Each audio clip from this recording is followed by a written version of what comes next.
When it comes to Doom, vanilla is a very important but also very nebulous term. There's no doubt in my mind that even if you've been around the Doom block many times now, you've still seen the term misused, or maybe even you yourself don't quite know what is and is not vanilla.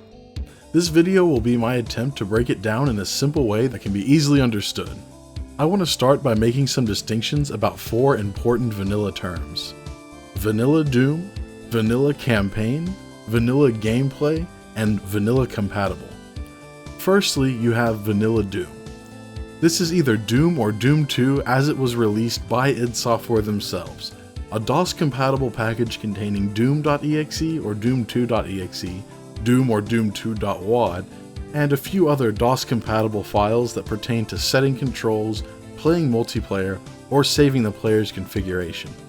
If you are playing using a source port such as ZDoom, PRBoom Plus, or even Chocolate Doom, Doom 95, or the classic Doom Unity port, you are not playing vanilla Doom. However, even though you aren't playing vanilla Doom when using a source port, if you're not playing custom levels, you're still playing the vanilla campaign. You may or may not be playing the vanilla campaign with vanilla gameplay.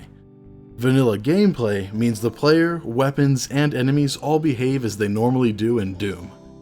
You can be playing a really advanced map set with crazy features, but still have vanilla gameplay enforced. In other words, no jumping, no crouching, no free look, and the weapons and enemies themselves have not been modified.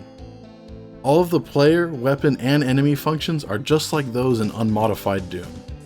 All ports can achieve a very close approximation of vanilla gameplay, but there's a subcategory which we can call strict vanilla gameplay, which is only being met if all engine behaviors are unmodified and a recorded demo can be played back in the 1.9 version of the Doom or Doom 2 executable.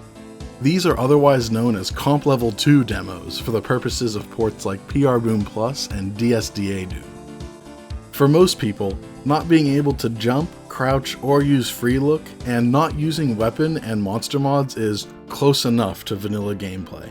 Strict vanilla gameplay, which is to say things like infinite height are still enabled and other things along that nature, tends to only matter for the purposes of recording demo files.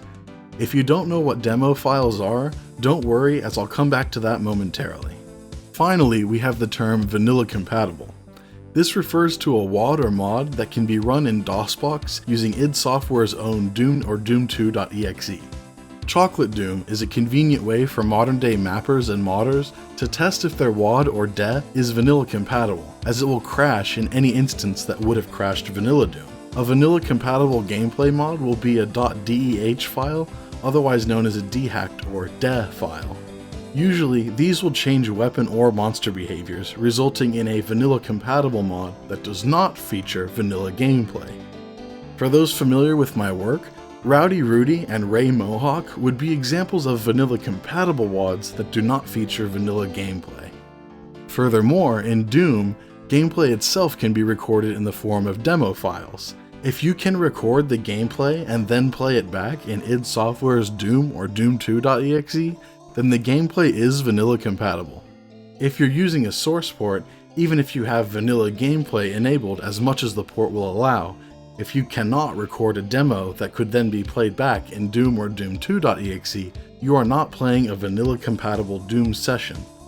Yes, I know, this whole vanilla thing can be broken down to a completely absurd level and on many different layers, but it's pretty important to understand what they all mean, especially if you want to dive deeper into classic Doom. So that's a lot of information to take in without any context. Hopefully some examples will help to make things clearer. If you are playing ZDoom with no custom levels, no monster or weapon mods, and with free look, jumping, and crouching switched off, you are not playing vanilla Doom because this is ZDoom. However, you are playing the vanilla campaign with vanilla gameplay, or at least close enough for most people. Since it can't record demos that can be played back in vanilla Doom or Doom 2, it is not a vanilla compatible session. If you are playing Chocolate Doom with no custom levels and no monster or weapon mods, you are not playing vanilla Doom because this is Chocolate Doom. However, you are playing the vanilla campaign with vanilla gameplay, and it is a vanilla compatible session since the demos could be recorded and played back in vanilla Doom. Due to this, it is effectively no different from playing vanilla Doom itself. If you are playing PR Boom Plus or DSDA Doom using Comp Level 2, but playing custom levels such as the Memento Mori map set, you are not playing Vanilla Doom because it's a source port and also because it's a custom campaign, which of course means it's not the vanilla campaign as well. However, the monsters, weapons, and general behavior not being altered means this is vanilla gameplay, and because any demos recorded in Comp Level 2 could be played back in the 1.9 EXE, it is a vanilla compatible session. If you're playing Doom or Doom 2.exe in DOSBox with no custom WADs loaded, you are playing Vanilla Doom with the vanilla campaign, with vanilla gameplay, and of course, it's all vanilla compatible.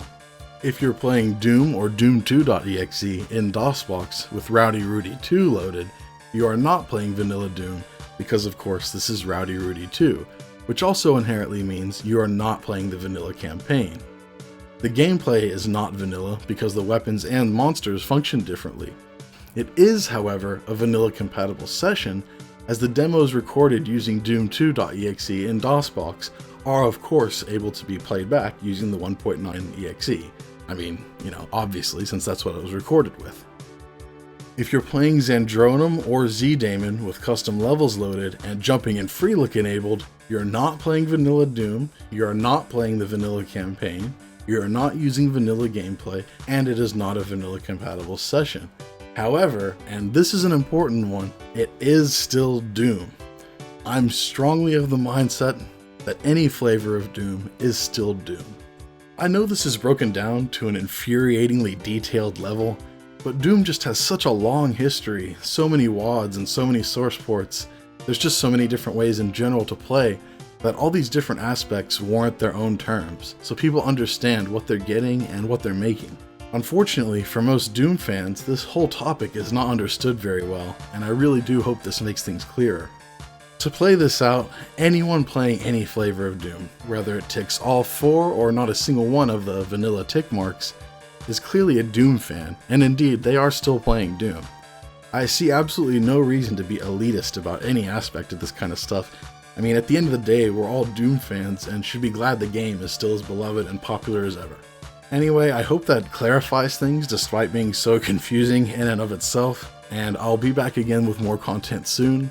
Also, if you haven't checked out Ray Mohawk 2 yet, you should check that out. I think you'll have fun with it, and hopefully we'll see you around here again soon.